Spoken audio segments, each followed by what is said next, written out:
Ya, berangkat dari penjelasan yang mendalam tadi dari Pak Radar, saya ingin minta penjelasan dari Bang Victor. Kalau Bang Victor sebagai anggota parlemen juga melihat, walaupun saat itu sudah sempat protes dan meluruskan sebenarnya bagaimana demokrasi. Tadi malah dikoreksi lebih jauh lagi tentang demokrasi, pengertian Desil keempat bukan seperti demokrasi yang terapkan sekarang ini. Kalau Bang Victor melihat seperti apa?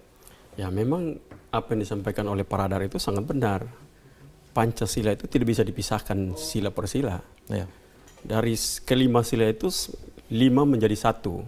Satu dalam persatuan untuk dalam kebinekaan itu. Karena kalau kita hanya mengutamakan majority minority, maka kita mengabaikan kelompok-kelompok yang secara jumlah kuantitas mereka tidak mampu untuk bersaing.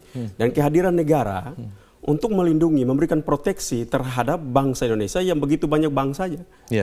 Kita ini terdiri, kemerdekaan kita ini kemerdekaan bangsa yang dari berbagai-bagai bangsa dan agama dan kelompok-kelompok. Karena itu memang Pancasila adalah sebuah ideologi, nilai yang hidup di antara seluruh bangsa yang ada di Indonesia untuk dapat dipersatukan menjadi satu kesatuan.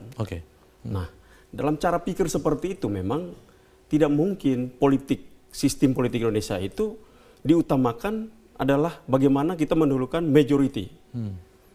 Itu maka akan meninggalkan kelompok-kelompok yang sangat kecil. Pada zaman dulu memang khusus untuk kelompok-kelompok minoritas, mereka itu diberikan sebuah kuota.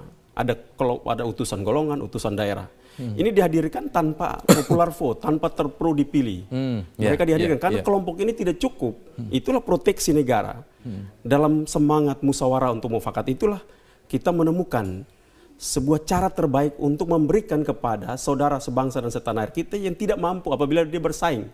One man, one vote. Mereka hadir pada tingkatan nasional untuk memberikan pikiran-pikiran mereka. Nah, ini yang hilang dari semangat Pancasila. Sekarang ini hilang ya? Hilang. Proteksi negara untuk hal-hal dalam keadilan politik seperti ini kita hilang. Nah, ditambah lagi sekarang ini semangat hanya untuk semata-mata pragmatisme itu muncul sekali. Kita lihat saja dari bagaimana keinginan untuk membahas undang-undang pilkada. Revisi hanya karena tidak terpenuhinya 1-2 partai yang tidak akan mengikuti pilkada. Jadi ini tidak boleh, bahaya sekali kalau negara ini setiap kali pembahasan undang-undangnya itu hanya untuk kepentingan kelompok tertentu. Dia tidak berpikir secara strategis kemana bangsa ini akan berada 50 tahun dengan sistem perundang-undangan politik macam apa. Sehingga anak-anak yang bertumbuh, generasi akan datang, mereka tahu begitu dia lahir, dia bertumbuh di Indonesia, dia tahu dia akan mendapatkan hak-hak politik seperti ini dan tidak akan dirubah. Itu sebuah kepastian. Jadi kalau saya garis bawahi ada 2 sebenarnya yang sudah sangat melenceng begitu. Yang pertama tentang dikedepankannya popular vote dengan seperti voting itu. Lalu yang kedua adalah di saat itu juga menumpangi juga kepentingan-kepentingan ketika mendesain sebuah peraturan perundangan begitu ya. Contohnya bagaimana teman-teman anak bangsa kita, saudara sebangsa dan setanah air kita yang Baduy Dalam. Kita perlu hadirkan mereka pada sidang MPR. Mereka hadir tanpa perlu dipilih. Itu utusan kelompok, utusan golongan. Mereka boleh hadir dengan kuota tertentu.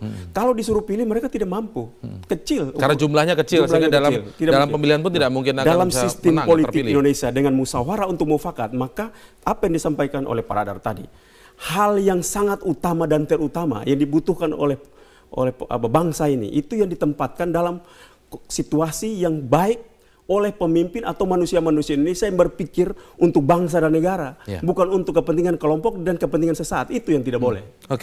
Lalu apakah kita selama ini salah mengedepankan mayoritas dalam soal dari hasil voting misalnya, karena pemilu sebenarnya juga seperti sebuah voting. Nanti kita akan mengulasnya saat lagi, tetaplah bersama kami di Prime Time News.